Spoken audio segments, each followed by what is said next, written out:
వ్యభిచారానికి వ్యతిరేకంగా బైబిలు ఎందుకు గట్టిగా హెచ్చరిస్తుంది? నిర్గమకాండము 20వ అధ్యాయము 14లో దేవుడు నువ్వు వ్యభిచారం చెయ్యకూడదు అని స్పష్టంగా చెప్పారు. ఇది మిమ్మల్ని అదుపులో ఉంచడానికి కాదు, మీకు రక్షణ కల్పించడానికి. ఎందుకంటే వ్యభిచారం కేవలం దేవునితో నమ్మకాన్ని మాత్రమే కాదు, ఆయనతో మన నిబంధనను కూడా ఉల్లంఘిపిచ్చేస్తుంది. అది కేవలం శారీరకం కాదు, ఆధ్యాత్మికం కూడా. అది హృదయాలను గాయపరుస్తుంది, కుటుంబాలను విచ్ఛిన్నం చేస్తుంది, అవమానం, రహస్యం మరియు వినాశనానికి తలుపులు తెరుస్తుంది.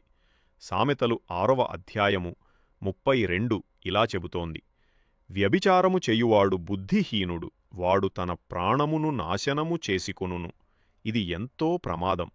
వ్యభిచారం మీ జీవిత భాగస్వామికి ద్రోహం చెయ్యడమే కాదు, అది మీ ఆత్మను కూడా దెబ్బతీస్తుంది.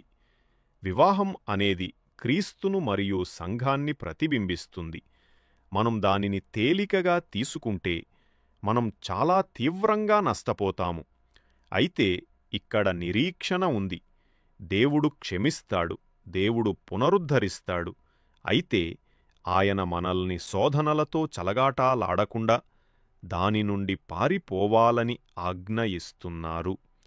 పరిశుద్ధత ఇప్పటికీ ముఖ్యమని మీరు విశ్వసిస్తే ఆమేన్ అని టైప్ చేసి, దేవుని కొరకు నేను పరిశుద్ధంగా జీవిస్తాను అని ప్రకటించండి.